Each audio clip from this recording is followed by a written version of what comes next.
ہے مدینے کی طرف، تو اسی لیے اعلیٰ حضرت جھوم کے کہتے ہیں حاجیو آؤ شہنشاہ کا روضہ دیکھو، حاجیو آؤ شہنشاہ کا روضہ،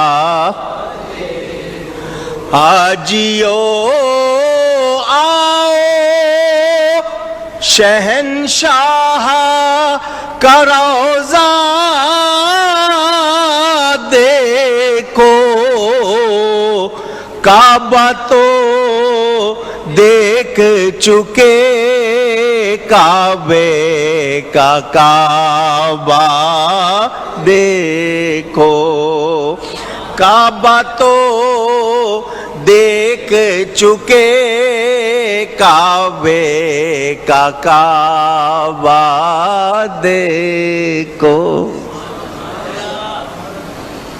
سارے حاجی، کچھ لوگ پہلے مدینہ جاتے ہیں، کچھ حج کر کے مدینہ جاتے ہیں، کچھ لوگ کہتے ہیں پہلے مدینہ جانا چاہیے، کچھ کہتے ہیں پہلے عمرہ حج کر لو پھر مدینہ جانا چاہیے، دونوں ٹھیک ہے، کسی کو منع نہیں کرتے۔ جو یہ کہتے ہیں پہلے مکہ جانا چاہیے، وہ کہتے ہیں پہلے پاک صاف ہو لو، مدینے جانے کے قابل ہو جاؤ پھر مدینہ جاؤ۔ جو پہلے مدینہ جاتے ہیں وہ کہتے ہیں اللہ کے گھر میں جانا ہے پہلے سفارش کروا لو، نبی کی بارگاہ میں حاضر ہو کے ان سے اللہ کی بارگاہ میں سفارش کروا لو پھر اللہ کی بارگاہ میں جاؤ۔ تو یہ محبت کے انداز ہیں، مکہ بھی پیارا ہے، مدینہ بھی پیارا ہے۔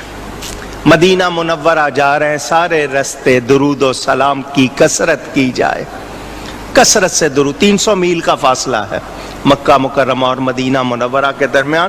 پہلے مہینہ مہینہ لگ جاتا تھا، لوگ اونٹ گھوڑوں پہ جاتے تھے، پیدل جاتے تھے، اب 25 منٹ 30 منٹ میں پہنچ جاتے ہیں۔ اگر آپ کار پہ جائیں تو 3 4 5 گھنٹے، جس طرح کی سواری ہو اس کے حساب سے۔ انہوں نے وہ طریق الہجرہ، جس راستے پر حضور نے ہجرت کی تھی اس راستے پہ نئی سڑک بنا دی ہے، راستے میں کھانے پینے کا انتظام، ہوٹل بنے ہوئے ہیں، لوگ ٹھہر جاتے ہیں، سہولت ہے، جاتے ہیں۔